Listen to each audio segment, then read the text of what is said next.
Hey, everybody. Welcome back to another episode of the Horse Geeks podcast, where we look at horses and riders from the inside out. I'm Kirsten Nelson, professional horse trainer, and with me again, my compatriot, Deb Romero, certified Alexander technique instructor, where we like to come and geek out. We do So, geek out. I know. So today's topic is about hindquarter stability and how that directly affects the use of the horse's neck. And before we tuck into the topic, I just wanted to thank all the new subscribers on Oh, YouTube and the increase yay. of downloads on the podcast platform. Thank you, everybody. Um, I know you and I would be having these conversations on the phone anyways, but it's really nice that people are interested in these podcasts. We had no idea what to expect. No, We just sort of talk about what we're interested in and try to share information in the horse industry that helps horse owners right. because there's a lot of confusion out there. So if we can kind of help you sort through the confusion as a horse owner, that's why we're here. And so thank you for the likes, the shares, the Yes. subscription, and all of that. We really appreciate it. Okay, so let's tuck into today's topic. I'm going to title it, I think, hindquarter stability, Okay, sounds because good. more specifically, what we're going to talk about is how the use of our horse's hindquarter affects the use of the neck, not the other way around. Can you say that again, please? How our horse uses the hindquarter, the specific coordination, and particularly regarding the stability factor of the pelvic Mm-hmm. bones, right? How that directly correlates to where our horse wants to put the neck. It's not the other way around. That's the clear thing. Right. So the Because, theory is if we drive the hindquarters energetically forward mm-hmm. and we resist the falling forward with rein resistance, that's the best possible use of the reins is to resist the weight falling forward. So if we're thinking we're collecting a horse through the neck, or we're lifting the front end through the bit, or we're lifting the back through the bit, we're a long way away from how it really works. I would say That is, so. that's just Just not how it just in works. my small little world. But it's still out there. There's a lot of instructors I hear that say lift the shoulders, lift the front end, basically through the leverage of the bit and the use of the reins. And I just Mm-hmm. sort of think in my head, well, okay, good luck with that. Well, the You know? interesting thing, you more than me have an actual horse that was trained that way. Oh, yeah. And I couldn't use the reins at all. Yeah, and how I'm not going to use bad words, but how messed up his self-carriage is. I mean, he had no self-carriage. He had, Yeah, because of none. this whole theory of driving Faster. seat Hmm. faster equals more balance. Yeah. Anyway, yeah. No, and I think I've said before on this podcast, the first time I asked him to trot and I didn't give him rein resistance, I thought we were going to do a somersault. You guys look, I was I, worried about a I was wreck. like, You this guys, feels I'm like, like, there's no fence that's going to stop that. yeah, yeah. He No, just and kept falling. It the was, first time I asked him to canter, and it was 100 by 100 well-fenced arena where I thought, oh, let me just see what he offers if I ask him to canter at Liberty. Let me just see what it looks like. And I had to finally like help him shut down. I thought he was going to oh, jump wow. the fence. He just had Oh, no that's control. scary. And so when we have horses that go too fast like that, it's because the relationship of the pelvic bone to the spine, like we talked about with engagement and disengagement, Hmm. is not stable. That's a And good stability. That's a key thing. yeah, so if we look at balance and beautiful movement, is always equal parts stability with mobility. If we see a body that's too mobile, it looks jangly, or I like to say that horse feels like he has 8 legs, like Yeah. he's just everywhere, right? It's noodly, it's jangly, it's wiggly, all those different Mm, words we use, or hypermobile. That what that does is it can make horses, they only have two options. So if the skull, spine, rib cage, and pelvis are not stable in the horse, then they either tighten the muscles to the point that they're stable and they look good, but they don't like moving forward. mm. And we call them lazy. Or they're kind of hypermobile. They don't put on muscle as easily, and they become the ones that can't slow themselves down. And And we so, think at that point, bigger bit, more resistance, all that's going to help, but that's not going in the right direction. no, because the root cause of not wanting to go forward and not being able to slow down, it's not that the horse is crazy, they're not able to slow down. Both of those expressions are directly related to the horse's use of the hindquarters. So Exactly. like we talked about, engagement and disengagement, we all use those words, but when I ask Mhm. people, even vets, because engagement and disengagement is a function, right? True. And so what we're talking about regarding the function is the skeletal coordination between the lumbar and sacrum and pelvis, which then influences the hip joint use, which then influences our horse's use of the hind legs. And so what we're doing is we're looking at head and neck and Mm. we're looking at tracking up. I think we should do a whole podcast on We're going to tracking do up. that. We'll do that. We'll do Okay. that. Um, we're looking at leg swing and neck use, but not really bringing our eye, because it's subtle, it's hard to see. We're not bringing our eye to the use of the barrel, like the whole Mm. thoracic spine Yeah. and rib cage, or the lumbar, sacrum, and pelvic bones. And so nobody could quite explain to me as a functional skeletal movement what we considered correct and what we Mm. consider excessive mobility or restricted mobility. And I looked and looked and looked. So when we did our podcast on engagement and disengagement from a training perspective, from the most practical perspective possible, disengagement equals instability of the pelvis, of the Basic, pelvic right. bones, right? So if the pelvic bones are moving around, and we're talking the top of the hindquarters, that's where the pelvic bones are. So if the pelvic bones are visibly moving a lot, then we have a disengaged pelvis. When Right. we can't see the pelvic bones move, then they're moving in a controlled, appropriate amount that we can't see visibly, right? That's an engaged hindquarter, the stability of the pelvic Yeah. bones. And I'm thinking about that. It's the same thing for people, really. I think we've talked about this whole thing. If people can just learn that the pelvis is connected to the spine, Not the and the legs. lumbar, it's more for stability to be not, I hate the word still, available, but it's a stabil all the muscles and fibers. I think we did way back when in a podcast analyzing the actual soft tissue support system there in the human and in the horse is for stabilization.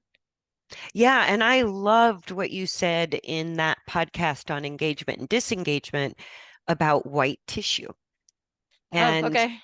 like in a necropsy, if you peel back the skin on a horse's back and hindquarter, you don't see red muscle. You see Right. a dense, thick layer of white tissue, and it's fascia and ligament and Mm. tendon. And then Yeah. if you take apart the pelvis, there's very little muscle inside the pelvic bone. It's almost all white tissue. And And that's so important for me as a geek, anyway, as a rider, to know because the white tissue tells me it can handle a tensile load, but it's not like a muscle that contracts and let goes and contracts and lets go. which So means the bones don't move a lot. they shouldn't move a lot. They They should be should not move a stable, lot. just Yeah. like in a human, so Mhm. that the legs and arms can move. Right. Yeah, No, every place we have more red muscle or red soft tissue compared to white soft tissue is is where the body is meant to be mobile, and where we have a lot of white tissue and no red tissue is where the body is meant to be stable. And exactly. so, That's a simplistic way to look at it, but if you look in an anatomy book, that will be helpful to you to see where stabilization is going on and where movement should occur. right. Yeah, And even if you look at the horse's legs from the middle joint, front and hind legs, from the middle joint to the hoof, there is zero muscle. right. Zero. It's all white tissue. It's all tensile loading. Mm-hmm. Hmm. Which means that lower leg needs to is part of their stability during motion. And that tensile sort of stretch and release, which is pretty minimal. We don't Mm-hmm. see the tendons stretching and releasing like a bungee cord. They look still, right? Right. And that's how you get suspension in, excuse me, in the trot and the canter. It's called elastic strain energy. And that's sort of part of the power of the hindquarters is when it's stable, when the pelvic bones are stable, and you've taken that excess force off of the sacroiliac joint, and I still use all the time 2 tectonic plates, Yeah, it is right? like two tectonic plates. It's that type of joint. It's not like a ball and socket or a hinge joint, which is your elbow. It's not like that. Right. And even if you think of the vertebral joints, right? Hmm. They're almost like flat surface to flat surface with a little disc of cushion in there. Right. And it also supported with some of the largest muscles of the body. And again, a lot of white tissue along the bone, Mhm. right? So, Especially if you're going down to right around in the human too, right around the lumbar, the lumbosacral area. Lots of white tissue, lots of stabilizing factors that need to be going on. And that's one of the many reasons people can have back pain is because and maybe horses too, they're using it for mobility when that tissue's not meant to do that. It's meant to yes, stabilize the pelvis and have the arms and legs move. right, exactly. And that's what if I had to define dysfunction or poor movement or lack of coordination in a nutshell, it would be that individual, whether it's a human or a horse, is using the mobile parts of the body. So there's parts of the body that are engineered for mobility, and there's Exactly. parts of the body that are engineered for stability. And that's how we balance in motion without, the least of which is don't fall over. And the best of which is what we talked about with superfluidity, right? And so what I call dysfunction is using the parts that were designed to be mobile for the function of stability. Right. And what that means is the parts that were designed to be stable are too mobile. Right. And so on the horse, when we have issues with the horse hating the bit, dropping the pole, always over shortening the neck, heavy on the reins, getting behind, blah, blah, blah, all these different things. If it's not directly related to like a tooth issue inside the mouth, then it is directly related to how stable or unstable the hindquarters are. And when I say hindquarters, I think of lumbar, sacrum, pelvic bones to the hip joint. And the Okay. legs of the horse are meant the ball and socket design of the hip joint is perfectly designed. If it's not doing the job of stability, it's perfectly designed to increase range of motion through the legs. So the legs hang out of that hip joint and can move not only forward back like a pendulum, but any lateral placement of the leg is because of that ball and socket joint. Mm-hmm.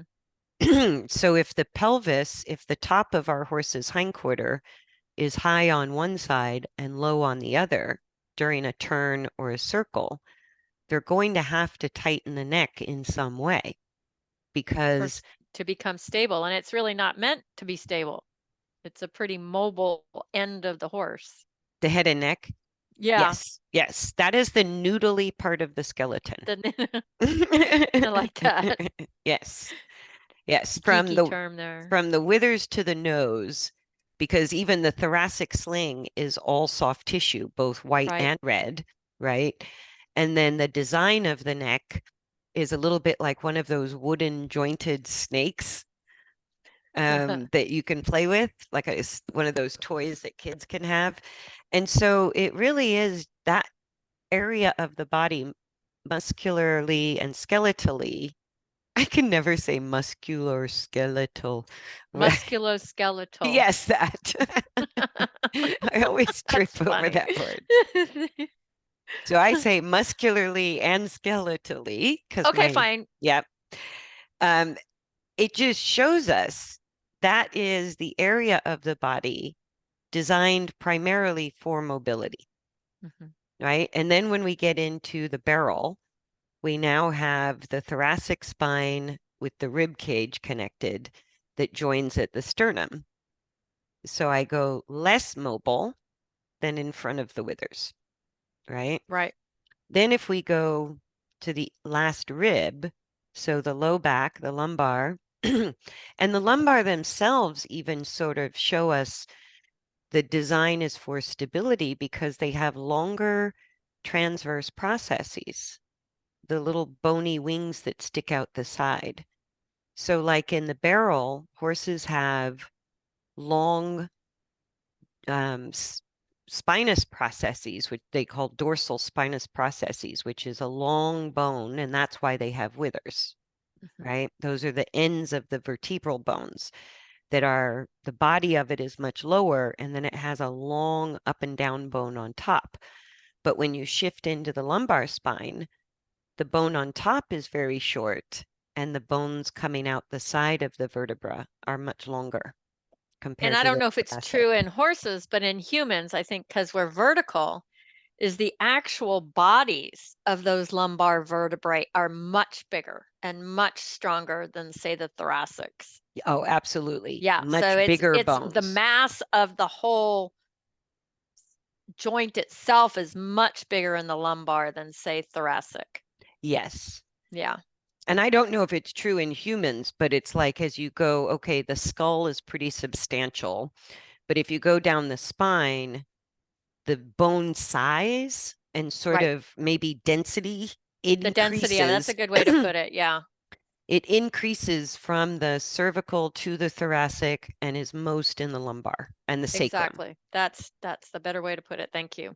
Yeah. And so lumbar, sacrum, and pelvis to me in a horse acts as one unit. Right.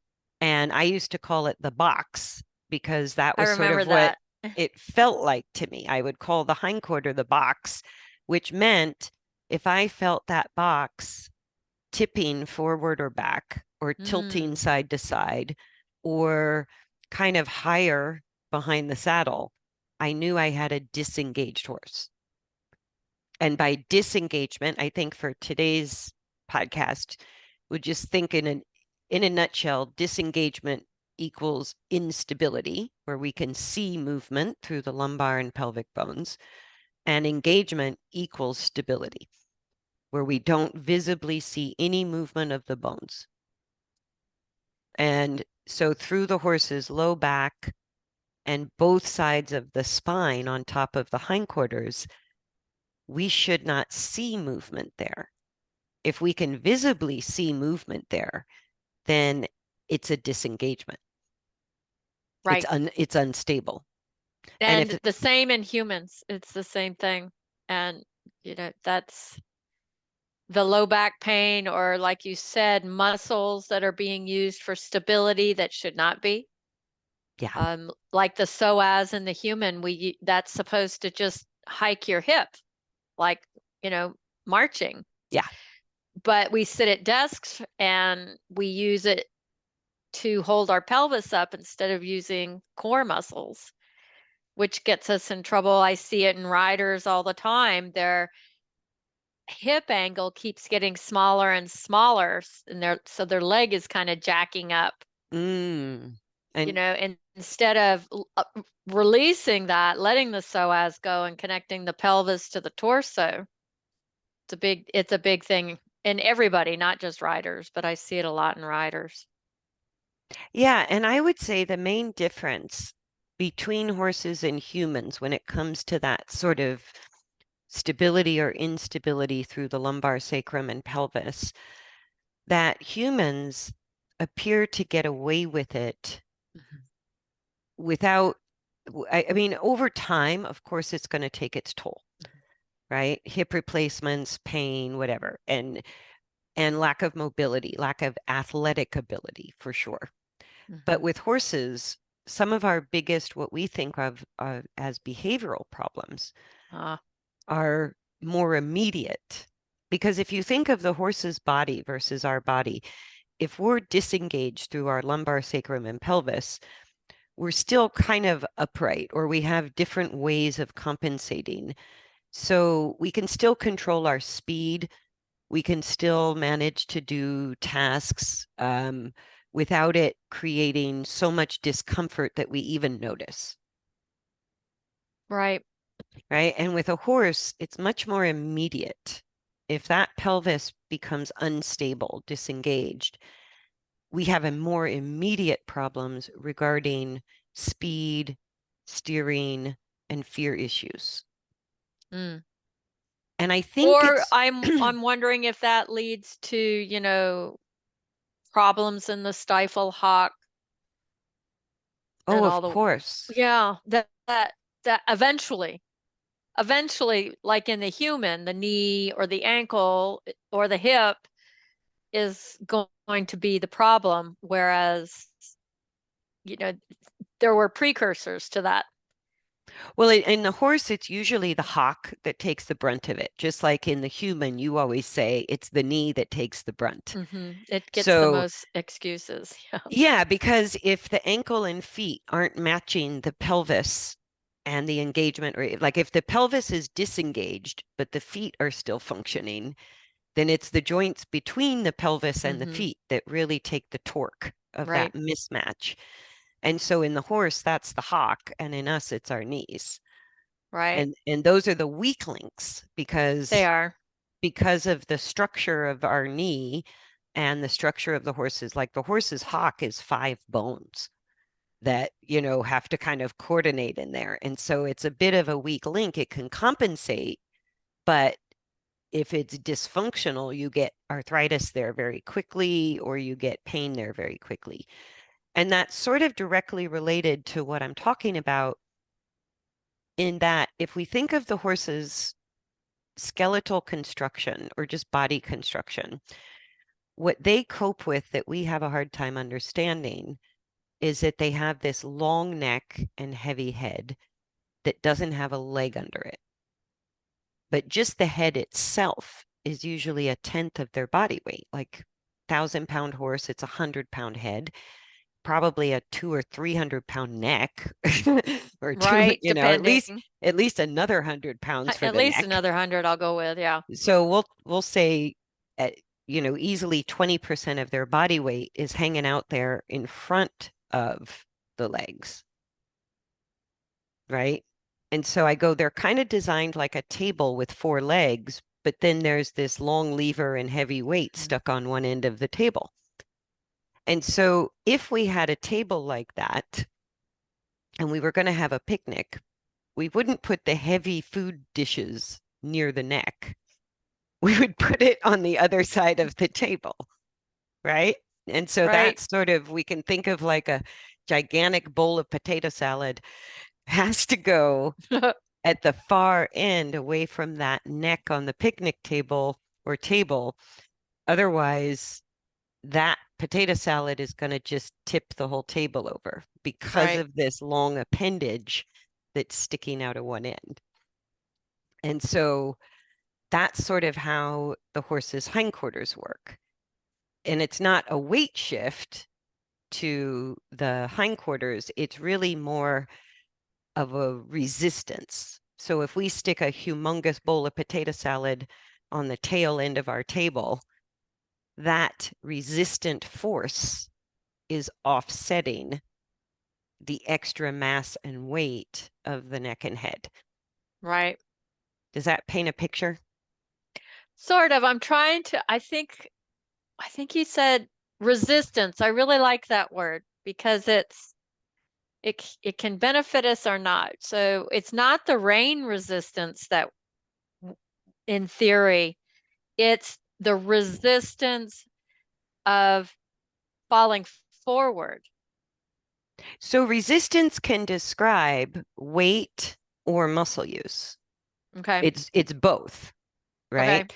So there's a propulsive force and there's a resistance to propulsion force. Okay. That makes more sense to me. Yeah. And so it could be muscular or it could be weight. Right. But resistance is mitigating the propulsive force. So there should be, for lack of a better term, balance between resistance and the propulsion. Yeah. That it's a constant negotiation. It's pure physics. It's a constant negotiation of falling on your face or falling on your back.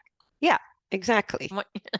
Fall on your It's butt, yeah, fall on your okay. side, fall on your face. Right. If we didn't have, so it's the same if we look at skeletal coordination, going where is the body supposed to be stable and where is the body supposed to be mobile?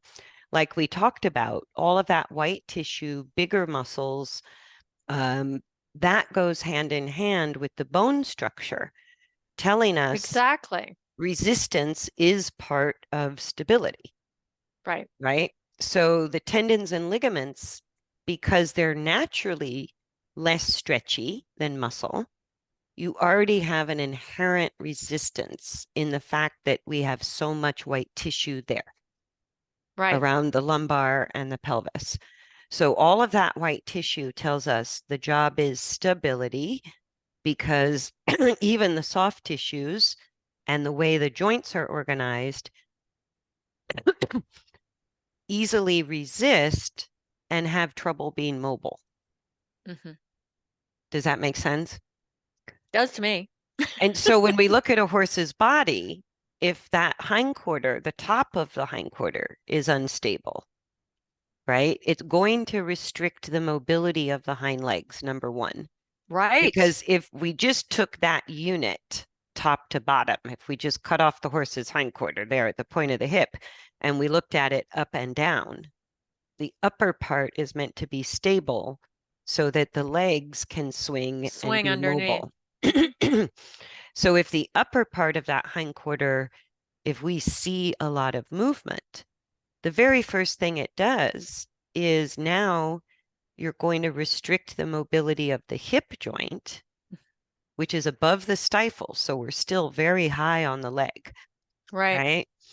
So from the hip joint to the stifle to the hock to the fetlock now, those joints that are designed to be mobile now have to resist mobility because the body has to be stable somewhere. It's going to create it. It will create it, whether right or wrong, it's going to create it. Mm-hmm. Yeah. Otherwise, we would fall over. Like I go, Exactly. that's the reality of it. If we're mobile in the stable parts and we're mobile in the mobile parts, we're going to be pretty Bad news. panicky. Bad news. You're going to Bad be panicky because you're always news. on the brink of falling Yeah. over. And that's the fight or flight horse.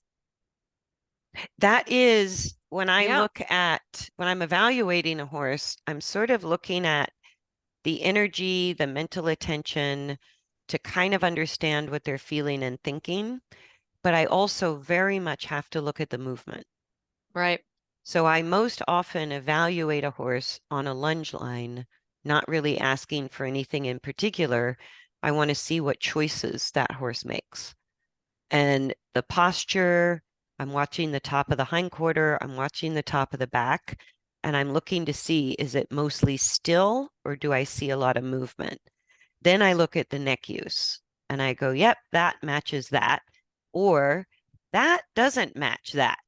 So he's compensating, maybe the source is maybe compensating in a way that's more complicated, right? Or Or, like you said before, a horse on the lunge line. I had one that I looked at for a client that could not slow down. oh, yeah. You know, just running away, and I hadn't asked it to do anything. And then the fear came in and the eyes got white, and I was like, oh boy. Yeah. And like on the YouTube channel, I've been sharing training videos with Rarely Mhm. Wrong, off the track thoroughbred, who's at my house for training. And what's so interesting is it took about 3 months to make our way through the basic handling portion of training. But that involves a lot of halt and control, helping her, guiding the walk. So she learns to walk slow and relax. And then as I got into groundwork with her, she's fine if I hand walk her. She's light to go, whoa, left turns, right turns, but she's always a bit edgy. Wow. So when I put her on the lunge line, the one thing this mare can't do at the age of 15 is relax at the walk for Wow. five to 10 minutes each way on the lunge line. And I go, oh, there's the hole, right? There's your sign, So if I guide her, she gets there sooner. But if I right? don't guide there, she doesn't own it at all. And so what that means is Interesting. she doesn't feel stable or in control of her own back and hindquarter. And I know she has physical challenges there. She has, you know, what they call, what is it? It's spinal arthritis, um, stenosis, I think they call Is it, it spinal stenosis? stenosis. And so she's got issues and she's been dysfunctional for a large part of her life. Mhm. But it was so interesting that with support, she does get calmer and she appears to move better. But I go, I that's think, interesting because yeah. if you really did move better with support, then if I took away the support, you would continue to move the same way. Didn't I feel like this? We've talked about this in the past, but I wonder if we need to clarify what we mean by support, because some people are going to go, oh, well, drive the driving seat and the hands pulling back. Anytime we're active, we're giving support. So Right. whether it's a little or a lot, I go, if we pull the lead rope and ask them to turn left, that's support. So Okay. support is us asking them to do something. And support can be non-supportive. It can be demanding and controlling and restricting, That's a good or point. it could just be supportive. That's why I like so it's basically our aids, right? Okay. Our guidance. Anytime we're guiding, we can be over controlling or we could be supportive. But what we're doing is the same thing with a different feel. That's another podcast. I know, right? And so when I take away the support, which means I'm not giving aids, You're not interfering. There's I'm no not in conversation. I'm not interfering. I just want to see the choices that the horse is free to make. And the only guidance I offer when I'm evaluating on a lunge line is don't run over me and don't pull the rope out of my hand. Right. And and if you stop, then I will ask you to move again. Or I might ask the horse to go from walk to trot or from trot to canter, but they have the choice when to come back down. And some horses, as soon as you ask for any speed increase, you kind of open Pandora's box, Yes. right? Yes. And Pandora's box could be the horse bolts out of control. I think Rarely's record is 20 minutes at a time. Just loses it. Yeah. And Aha. running for a full 20 minutes before she could slow herself down.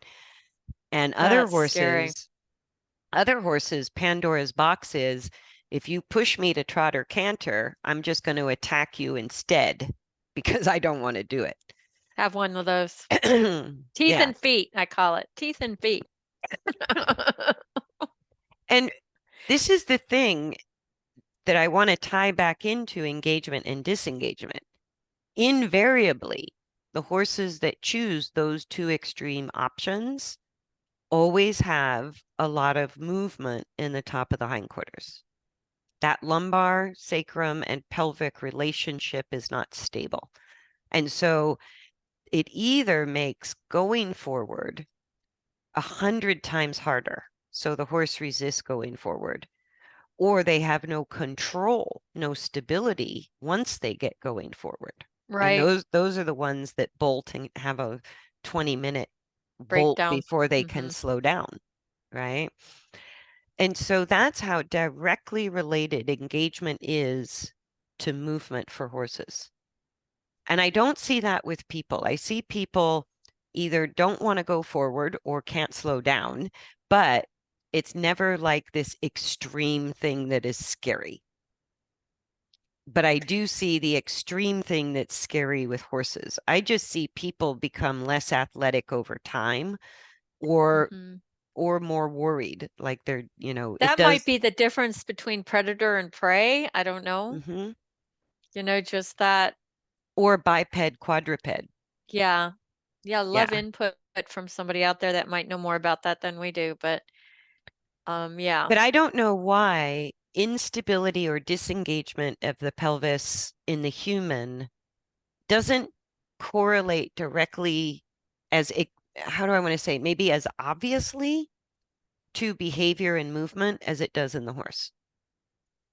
In the It's horse, a it's good point. like, Maybe something that needs to be studied. yeah, because in the horse, the worse, the more unstable the lumbar, sacrum, and pelvic bones become, Mhm.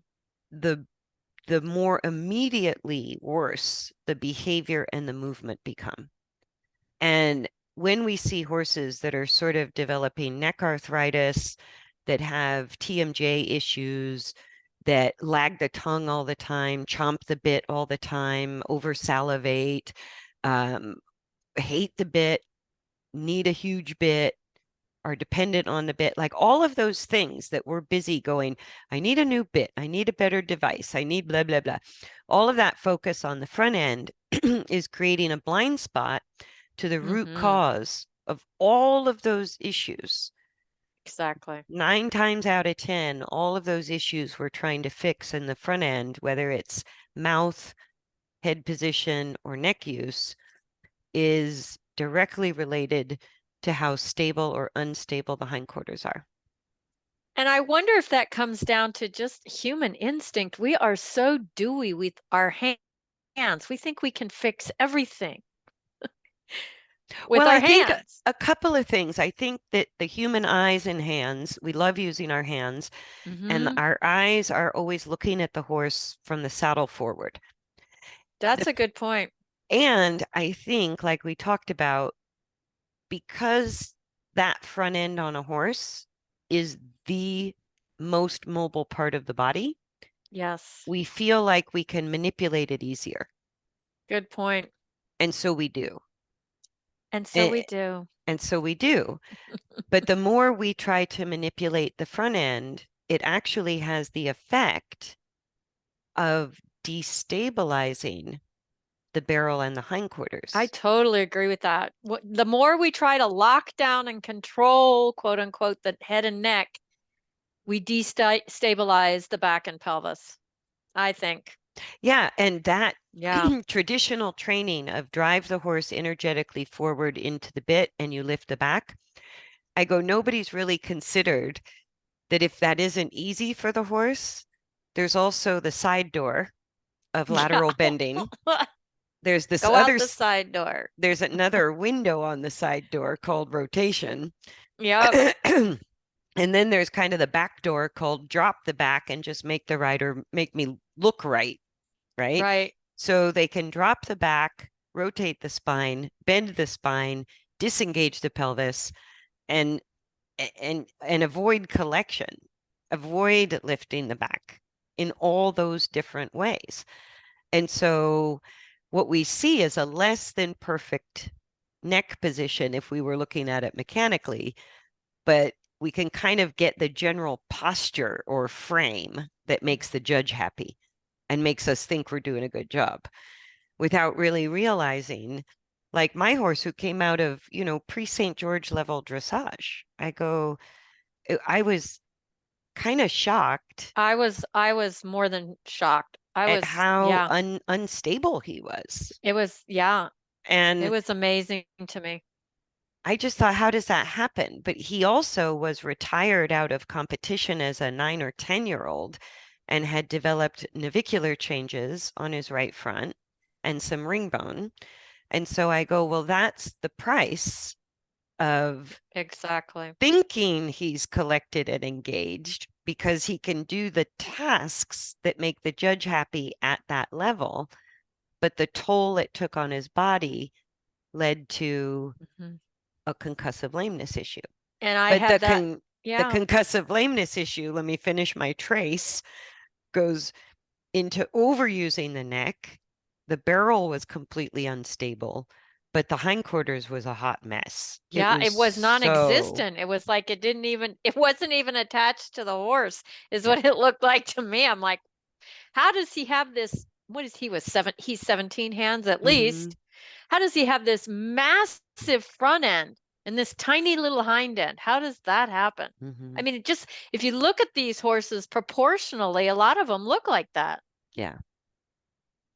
Yeah. And he was kind of naturally hypermobile anyways. Mm, And so what he did was he used speed and his neck and his front legs to get the tasks done, get the maneuvers done, execute the dressage tests, while meantime, the mhm, thorax, the back, and that box, the lumbar, sacrum, and pelvic relationship was constantly under stress. mhm, And when it's under stress, it's going to increase mobility rather than being used for stability and as a resistant force. He was using speed and the bit leverage as the resistant force to not fall over. And so when I just didn't give him a lot of pressure on the reins, I literally thought we were going to fall over. it looked like it. Yeah, it felt like it. And I'm like, okay, okay, okay, let's stop that and try something else. Right. And then the same thing when I asked for Canter at Liberty, it was like he could not slow down. Poor And guy. I couldn't even help him slow down for like 15 minutes.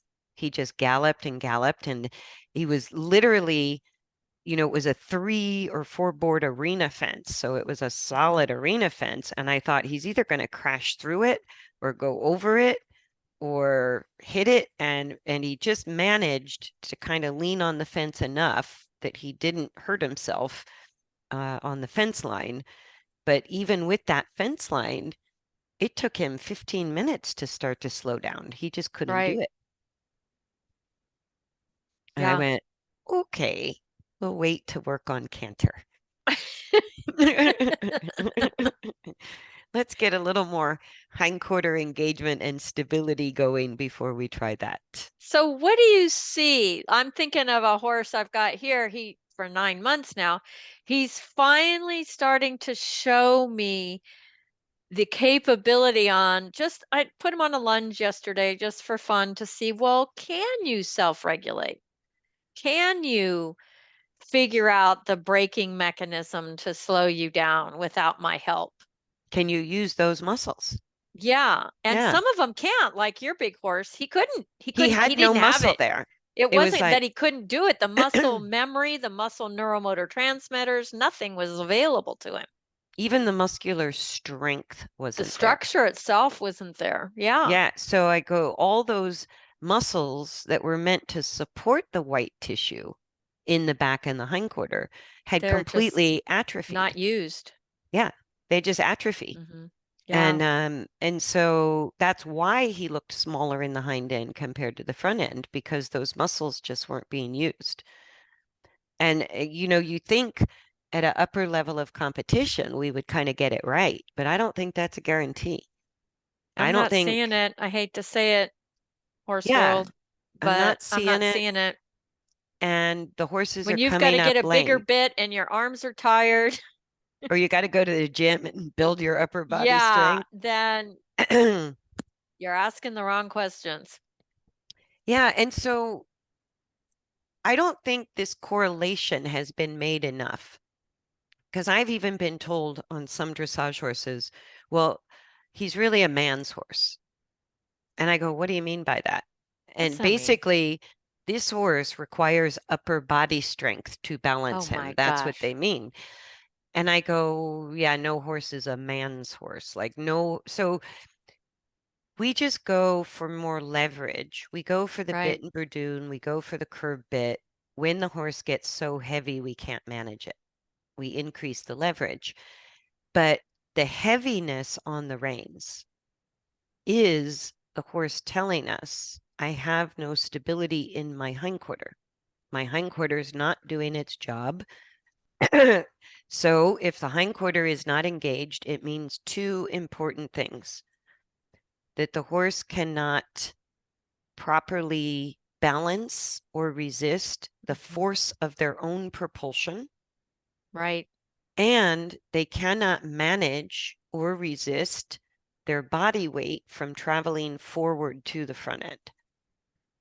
Because it's not really a weight shift off the front legs to the hind legs.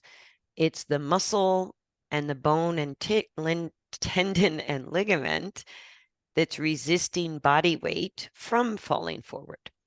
So the Mhm. body weight kind of equalizes. It does come off the front legs, but it doesn't mean it shifts to the hind legs.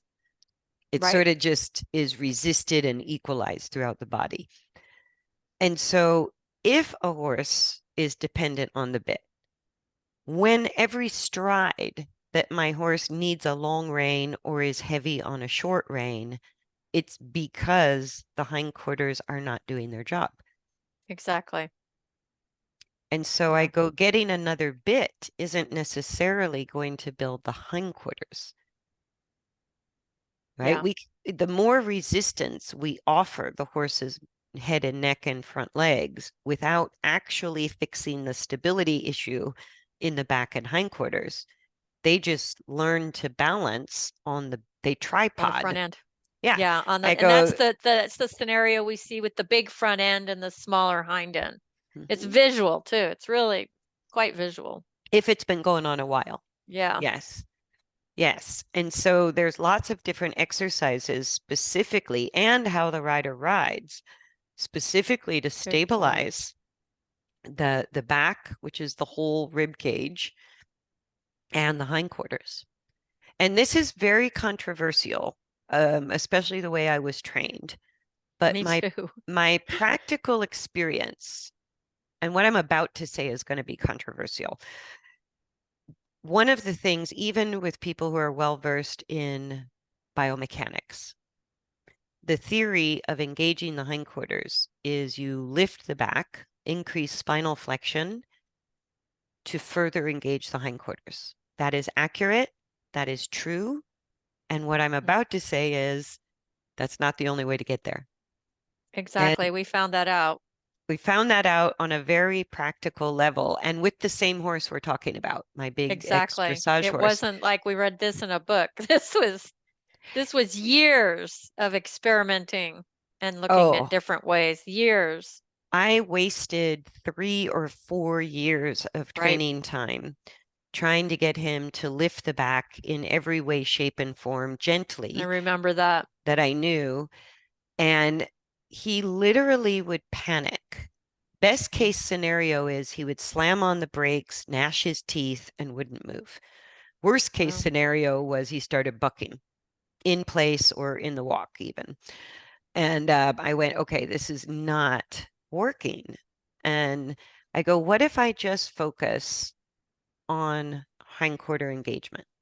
He can be long and low, even if he's upside down. I'm just going to leave the reins alone and I'm going to use different strategies for stabilizing the hindquarters, which is what engagement means to me. Because I could see on the ground and feel when I rode, it was like there was no stability back there at all. it looked like it. I agree. Yeah. And you could see there was no muscle. No So I muscle go, mass at all. Yeah. I need to do two things for him. I need to stabilize the skeleton back there, and that I can feel. But I have to keep stabilizing the skeleton and focus on that as an aspect of training until I see muscle grow, until I see the muscle come back, Mm-hmm. until the hindquarter looks rounder and stronger. I go, that's the answer to these other issues I have. And what's so exciting is, and he's another one I put on in the training barn, but like I popped on him the other day, and we're finally at the point where the hindquarters are really consistently engaged and Mm, stable, at lovely. least at least at the walk. And if I stay on small circles, that's been helping him build it. And doing our same reiteration, which at this point is muscle building more than anything else, right? He lifted his back spontaneously, and I didn't ask for it. He lengthened his neck and took the lightest, most beautiful rain contact, which I wasn't sure would ever happen the rest of his life because his neck use was so bad. But it was like that key piece for him of just stabilizing the pelvis, sacrum, Mhm. and lumbar in motion went right up his back spontaneously. And he lifted the back and went Well, through yeah. the neck, sort of went through the back, then through the neck into a perfect contact. And that makes total sense to me as an Alexander technique teacher and a body worker that as an Alexander teacher, the head, neck, back, and pelvis have to be coordinated and stable for all of that to happen. It And there's it's just as truth. true as it can be.